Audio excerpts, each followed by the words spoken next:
Continuous improvement comes in lots of different flavors and styles. I'm Bella Engelbach, and I'm inviting you to journey with me to the edges of lean. Episode 134, Continuous Improvement in a Time of Political Turmoil with Phyllis Leavitt. It's election season in the United States, and it is affecting all of us, no matter how involved we are or are not in politics. Deep fractures run through our families, neighborhoods, and workplaces, and they are affecting our ability to live and work with each other. Phyllis Leavitt's new book, America in Therapy, directly addresses this problem and what we can do about it. She joined me at the Edges of Lean to talk about the intersections of political division and continuous improvement. Phyllis Leavitt, welcome to the Edges of Lean. Well, thank you so much for having me here with you today. I'm so glad you're here. And this is such an important time for us to have this conversation as we're we are in an intense political season here in the U.S. And I'm sure for those of you who are listening outside the U.S., you are well aware of our election that's coming up in November and some of the challenges that go with it and really what it is that is making it all feel so tense right now and feeling as if we can't talk to each other. Phyllis, I'd love it if you could introduce yourself to us and tell us a little bit about your pathway and how you wrote why you wrote the book that we're going to be talking about. Yeah, thank you so much. I've been a psychotherapist for well over 30 years, and I also did a lot of therapy myself when I was younger, and that's actually what got me into the field, because understanding myself on a psychological level and what were some of the difficulties in my early years and conditioning from my family and the culture that I lived in, really opening that up and understanding what some of those factors were really helped me make sense of myself in a way that I wasn't able to before, and also to heal from some early trauma. So I became a therapist, and I worked a lot with children and families and individual adults and couples. And out of all of that, working with so many people, sort of like I would say like you and me, but there's a lot of trauma in our culture, and there's a lot of dysfunctional family dynamics that many, many people are struggling to survive and thrive out of and figure themselves out like I did. And it occurred to me that there's traumatized people all over the world who have no access to any help. And not only do they not have any access to help, but they don't even have rescue from what's traumatizing them. People in war zones, people who are suffering extreme poverty and discrimination and persecution for the color of their skin or their religious orientation. And we have that right here at home in the United States. It's not just all over the world somewhere else. It's right here that people are really suffering and become highly symptomatic. And I don't know that that's really common knowledge. I don't know that our basic psychology, what are the effects of healthy family dynamics and what are the effects of dysfunctional and abusive or neglectful family dynamics, I don't know that that's general knowledge.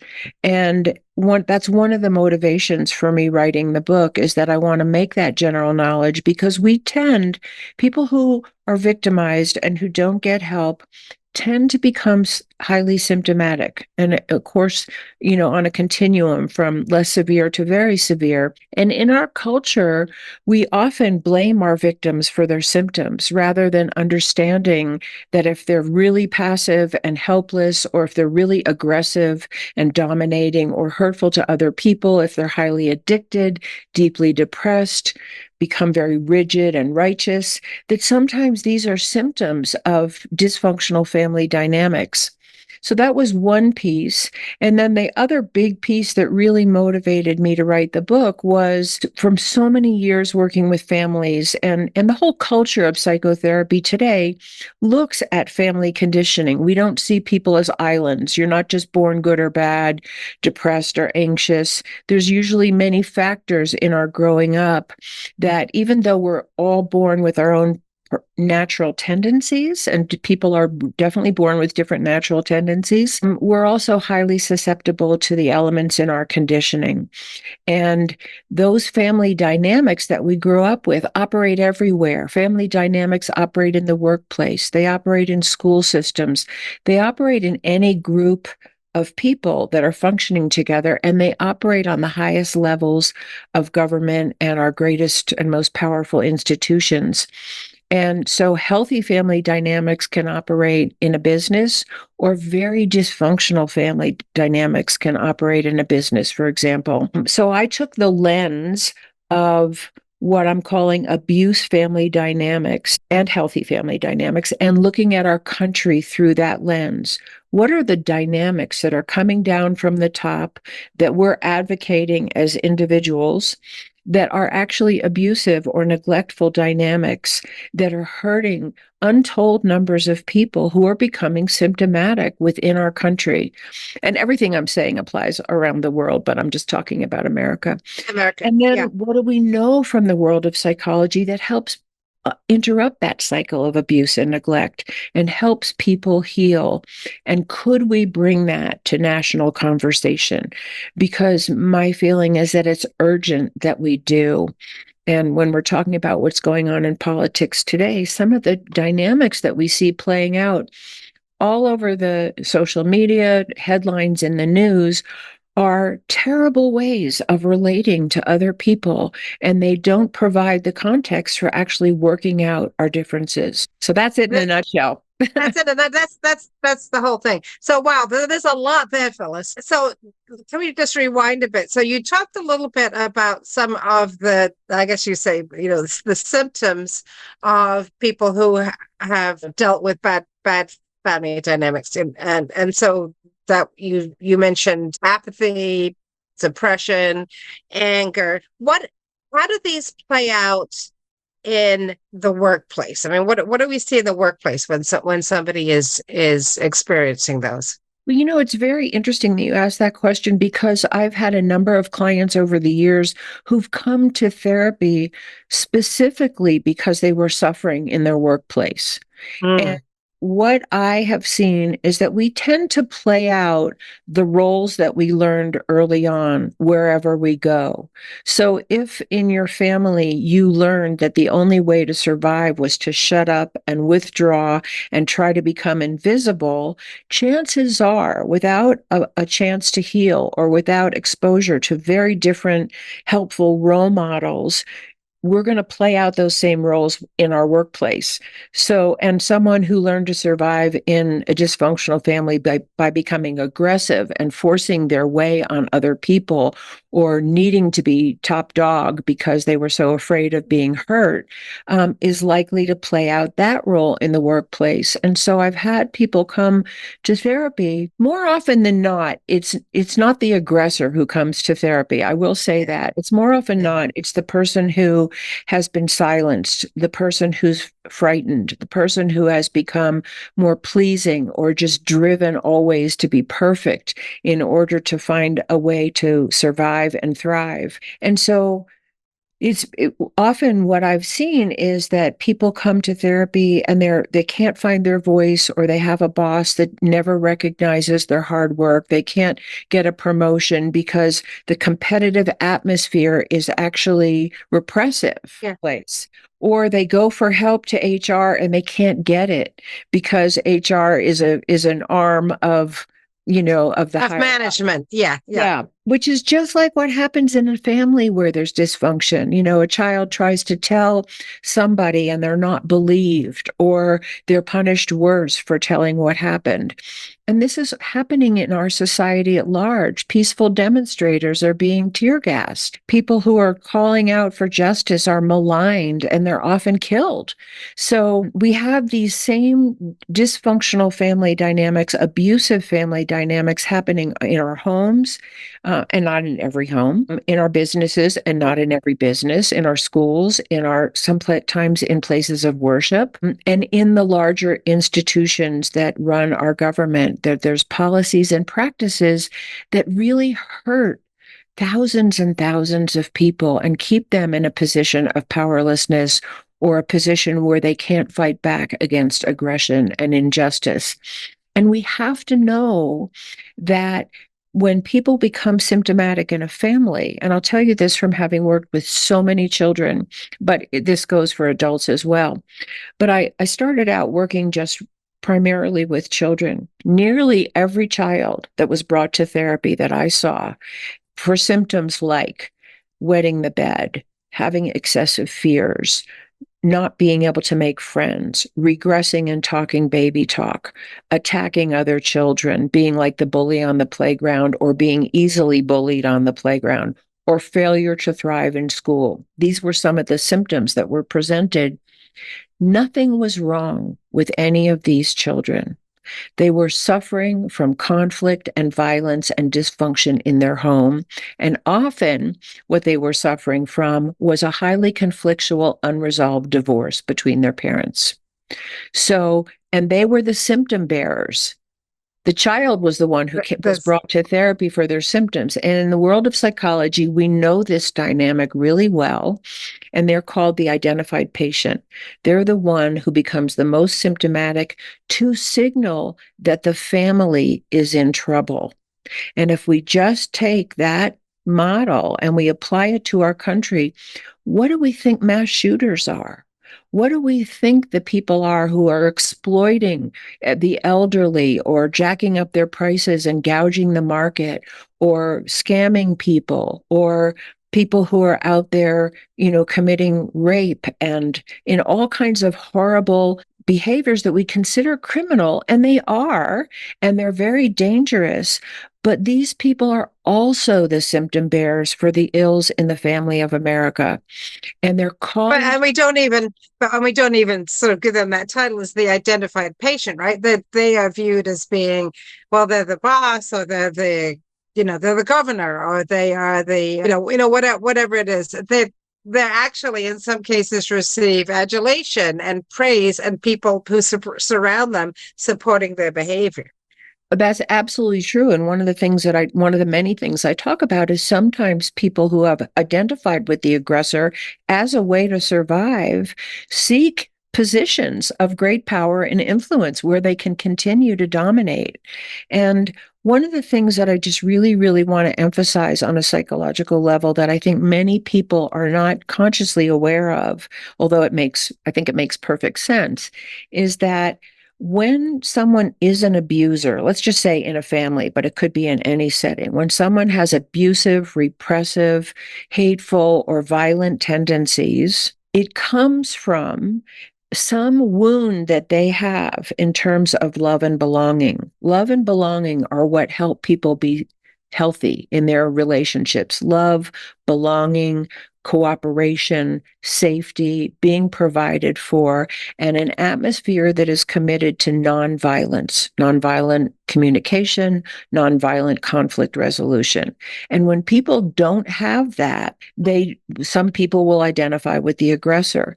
So, but what happens, whether you're an aggressor or you become really passive and easily dominated, is that the bonds of love and connection have been injured or broken.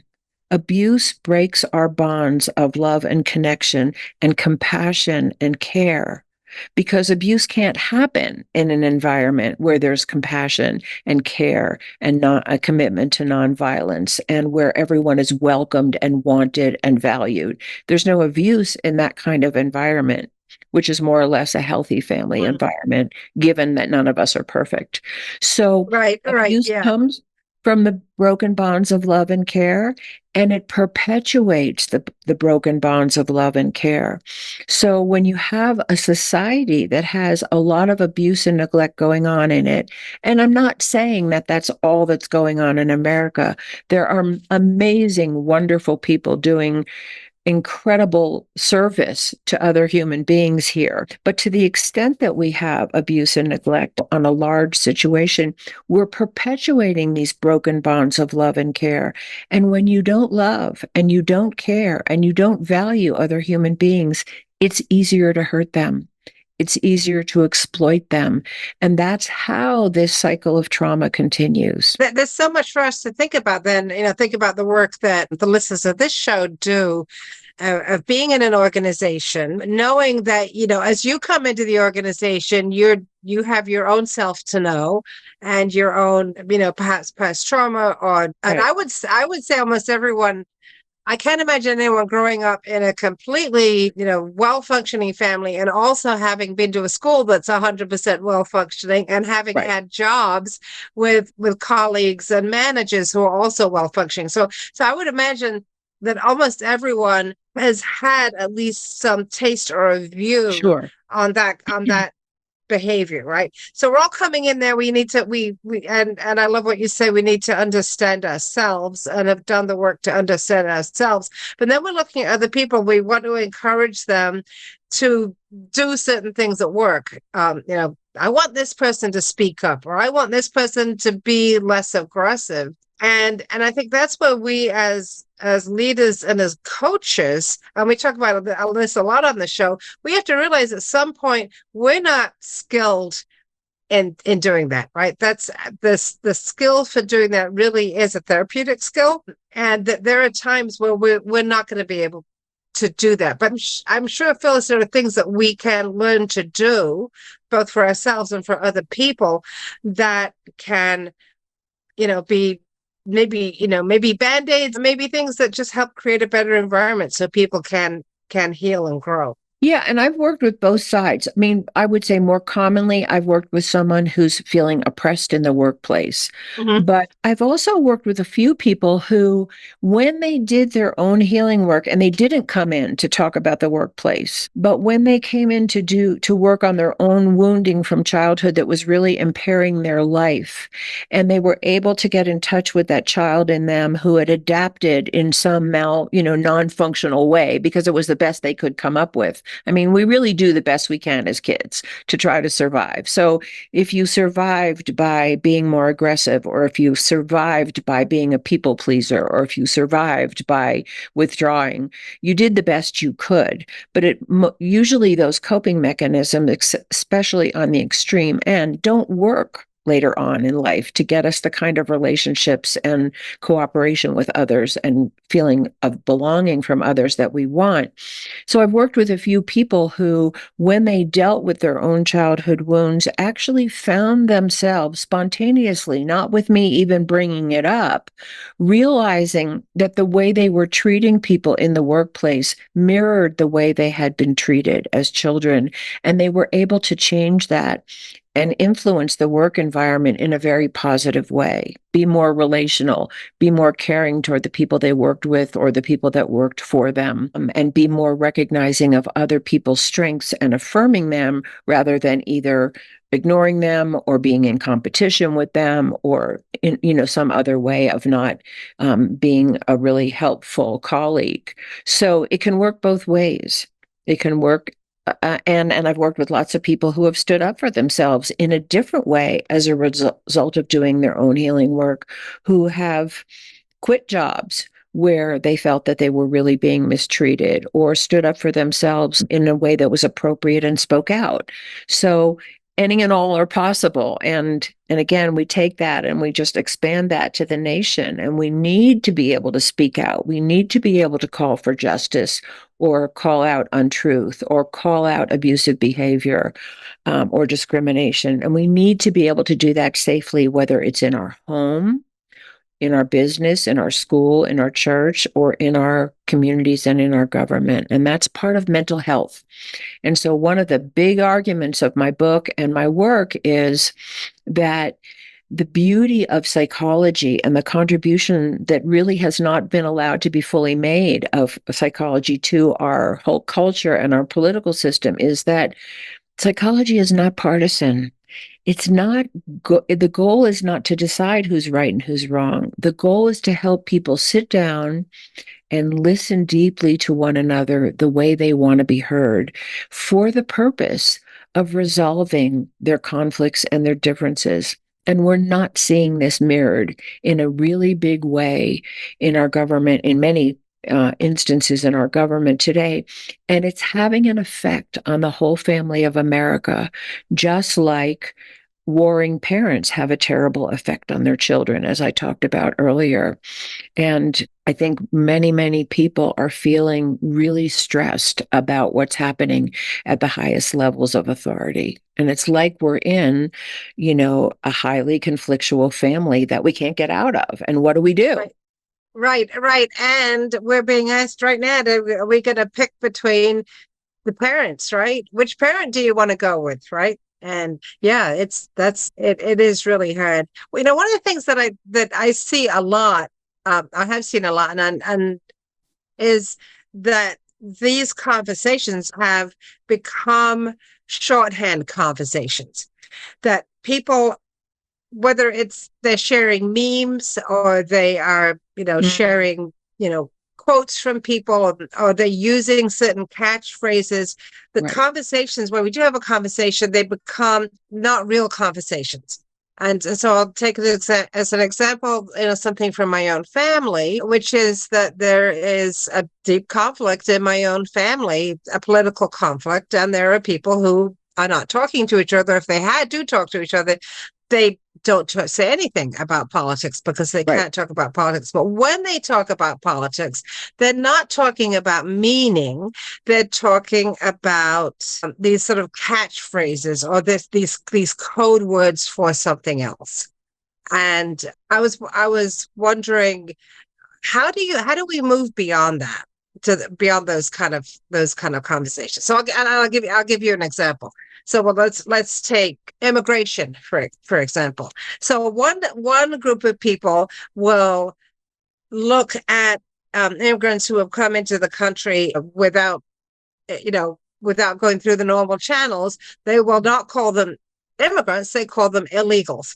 And when somebody says illegal, there's a whole set of images that come into mind or are actually being shared about who or what these people are. They're, when they're dangerous, they're criminals, they're, whatever it is, they're illegals. And then on the other side, people say, well, they're undocumented, right? So, sounds factual. But when people say undocumented, they're also meaning a whole lot of other meanings that they're not saying. So one side's talking about illegals, the other side's talking about undocumented people, but we're not talking to each other. We're talking past each other. Does that make sense? Yeah, and I think there's many angles to talk about that from. One of them is that nothing in human relations is that black and white. And I think it's kind of a very superficial and somewhat, and I don't mean this maligning anybody, but it's a kind of immature way of looking at people, to just put a blanket label on a whole set of individuals who have individual histories, who have individual traumas, who came here from different places for different reasons, many of them fleeing for their lives, fleeing for their children's lives. And so to just put a blanket label on people dismisses their humanity. And I think that is one of the terrible things that happens in a dysfunctional family system, that people are just labeled and they're no longer individuals with stories. And I could just tell you so many things about so that's one angle, that it really takes away the individual humanity of people. And that's one of the ways that makes it easy to inflict pain on them or not treat them as we would want to be treated ourselves.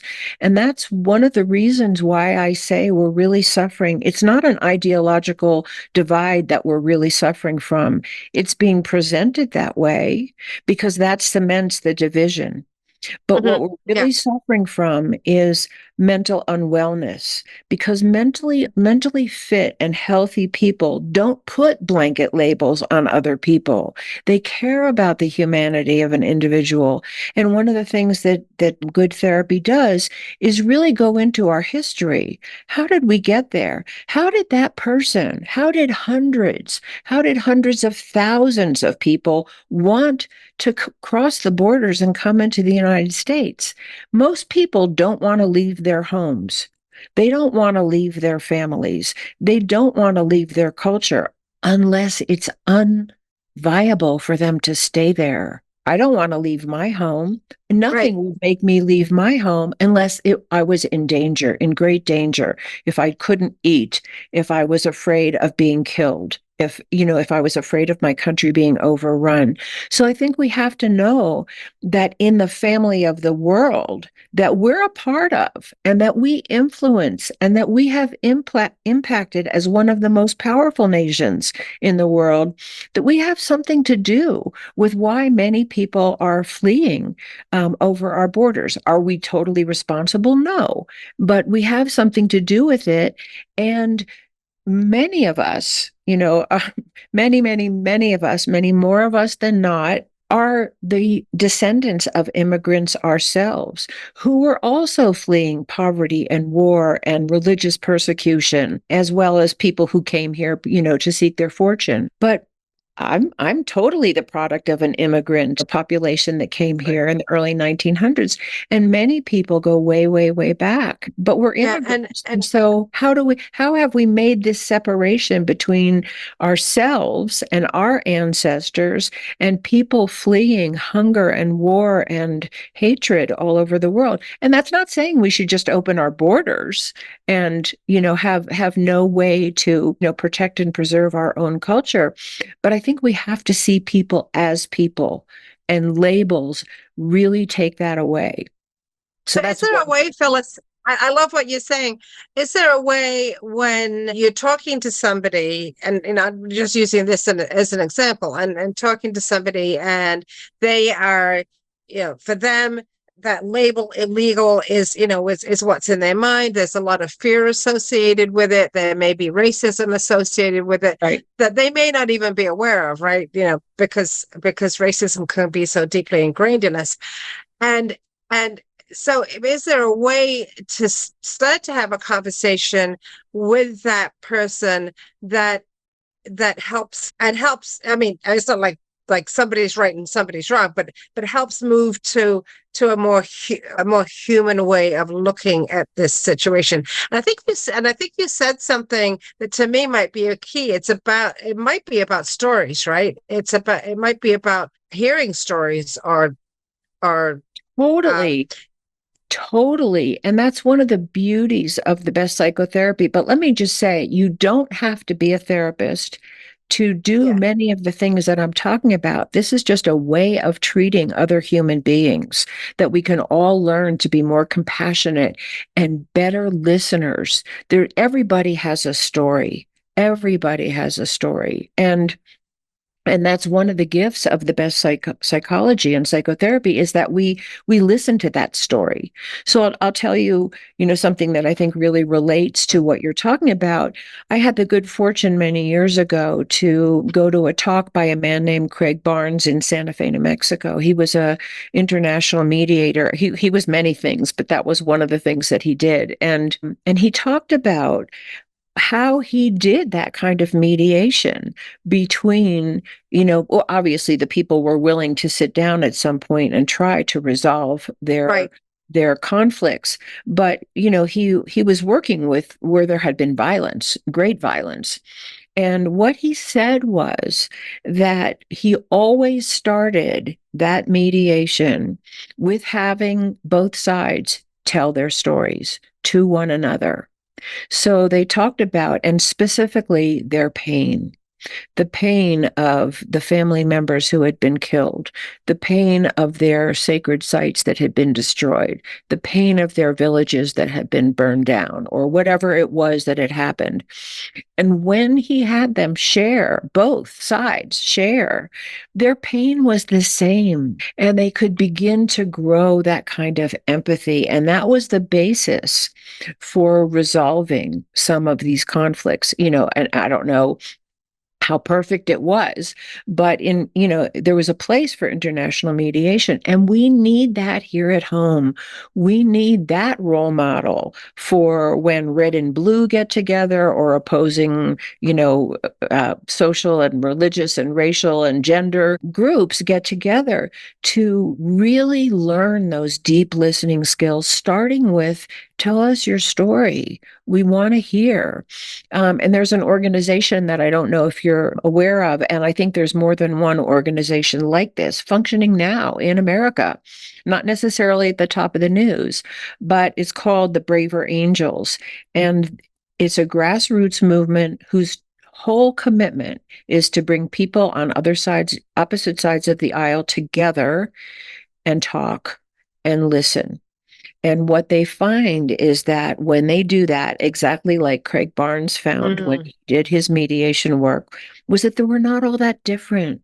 We all want love. We all want safety. We all want to be able to earn a good living. We all want to feel like we belong.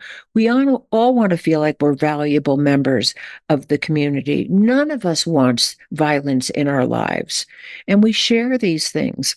And when people can actually take the labels off and get outside some of the indoctrination that we've been being fed about who's right and who's bad and who's evil and who's whatever, I think most people find that we're not that different. Maybe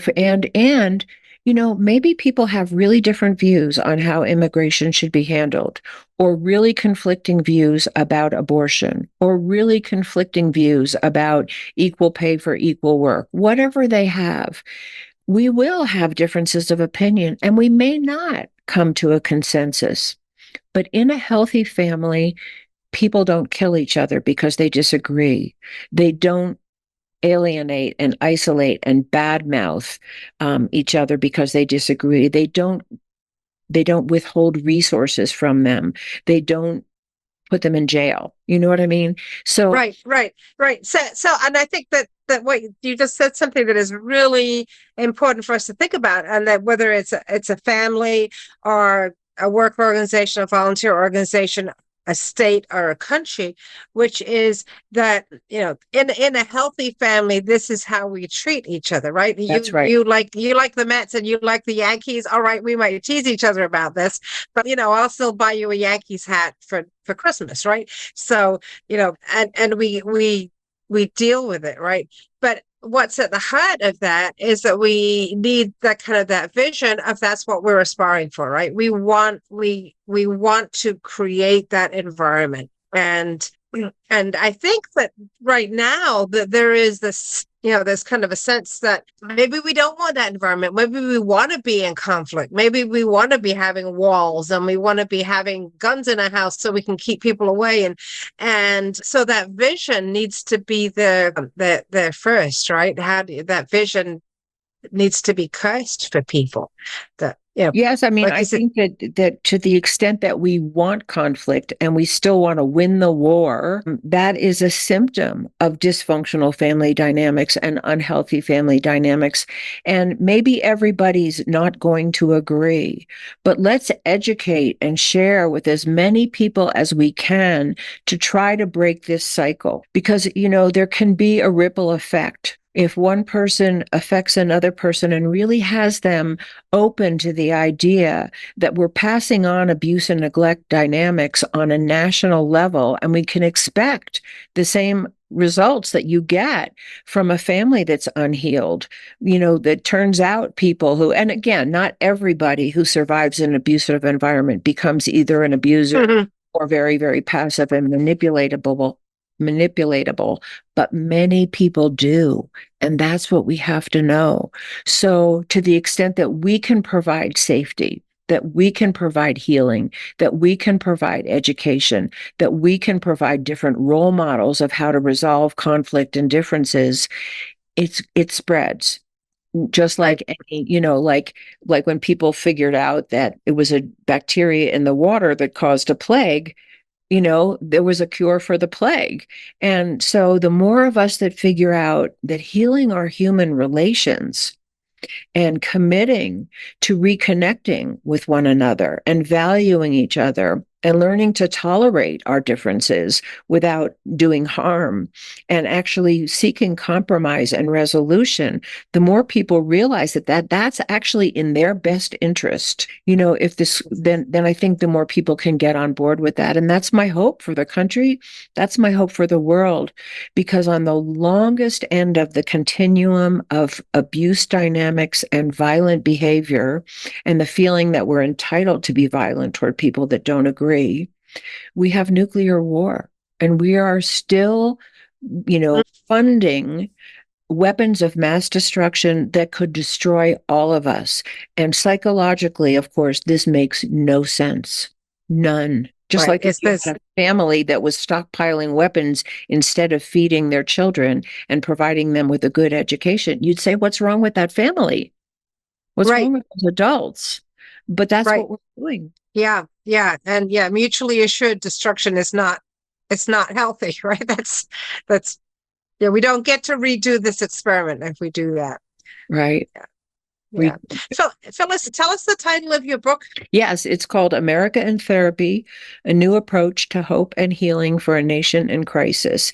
And the whole, pretty much, I would say the second half of the book, I don't know exactly how it's divided, but the whole second half of the book is really devoted to what does the world of psychology have to offer us as individuals and as communities and as a nation that could help us reverse course and come back to the table and talk to each other and really try to work out our relationships for the benefit of everyone, because it really is for the benefit of everyone. And as you say, this is not something that you have to necessarily be a therapist in order to learn about and model and practice in your own life. No, absolutely not. I mean, we can all be kinder to our neighbor. We can all ask people more questions. How do you feel today? What's going on for you? Instead of just like walking away because the other person looks like they're in a bad mood. Like, how are you? Is something bothering you? Or can I help you? Or it could just be as simple as smiling. How many people don't get enough love and belonging in their lives, and they're carrying that around with them wherever they go? A lot of people. I've worked with people who have told me literally that no one ever said they loved them when they were growing up. Wow. This is one of the worst injuries we can sustain as human beings. So we can all be that. We can all be more informed about our collective psychology. We can all bring better human relations to our family, to our workplace, to our marriages, to our schools, and to our voting. Who are we voting for? Exactly. So I encourage everyone to get the book, and if you want to have a conversation with Phyllis about the book, what's the best way for people to find you? Absolutely. You can find me on my website, which is my name, www.phyllisleavitt.com, and it's PhyllisLeavitt. I'm on LinkedIn, and I have lots of videos on YouTube. And you can, but there's a contact me place on my website. And I also am offering on my website a free PDF that is all about how to apply the best elements of conflict resolution in your own life. It's called The 6 Secrets to Repairing Relationship After Conflict. And if you sign in for my newsletter, you will get that as a free gift from me, because I really want to share that with the world. And I'm also in the middle now of making a course that's how to identify your conflict type and how to move toward these two courses go together, and how to move toward implementing a change in the way you deal with conflict in your life. Because every one of us, if we deal with conflict in our own lives in a healthier, more loving, more accepting, nonviolent way, has a grassroots influence on our country. So I just say to everyone, we can all make a difference. You don't have to have a big sphere of influence. You don't have to be a governor. You can help heal human relations in your own life. And we don't know the ripple effect of that. Yeah, that is so true, Phyllis. I mean, there are certainly times where I've had people come up to me years later and they say, you said this thing to me and it really made a big difference, and I don't even remember saying it, right? Right. Me too. And that works both ways. It works both ways. It could be a good thing or a bad thing. So right. Yeah. Right. Yeah. Wow. So America in Therapy. That is, yeah, check out the book, everyone. Phyllis, what would be your one piece of advice for a young person starting out? Yeah, I know I forgot to mention one thing. You can also just email me at phyllis@phyllisleavitt.com. That's my business email. Okay. My one piece of advice I've sort of said, you know, be that change in your own life. I know it sounds trite, Yeah. but I think for many people today really feel powerless against, the rising tide of divisiveness and hatred and violence. It's terrifying every time we hear of another school shooting. I don't have, my children are grown, but I have grandchildren that attend school, and it's really scary what's happening in our country today. Whoever thought that our children wouldn't be safe in school, in the ways that they're not now? So I think a lot of people feel very powerless to change some of the bigger threats that we face in our country and in the world. And powerlessness is a very uncomfortable place to be as a human being, especially as an adult, but even for children. And so what I really encourage people is, and I've taken this advice over and over again in my own life, find a place where you do have appropriate power. We can all be better partners, parents, coworkers. We can all be better friends. Maybe you want to write a letter to the people representing you in your state. Maybe you want to write letters to the editor. Maybe you want to stand on a street corner with a sign. Maybe you just want to do your art and share joy and beautiful music or beautiful paintings with other people. Whatever you're called to do that is an appropriate way to make a contribution to the well-being of other human beings, do it. And don't judge it. You don't have to run for president. You don't have to enact new laws. If you're in a position of great influence and power, think about where you're coming from. What are you advocating? Are you advocating what you would actually want to be enacted toward you? I love that advice, Phyllis. Especially, I get so many wonderful pieces of advice when I ask this question. A lot of it is about, how do you sort of build yourself up or achieve your own ambitions. But this advice is for the world, and I think it's really wonderful. And thank you for sharing that. Thank you. Thank you. Phyllis Leavitt, thank you very much for traveling with me to the edges of Lean. And thank you for having me. It's been just wonderful talking with you. And you're clearly, making a great contribution through your podcast and the work that you're doing. So thank you. Thank you. This is Bella Engelbach, and I would like to thank Phyllis Leavitt for joining me at the edges of Lean.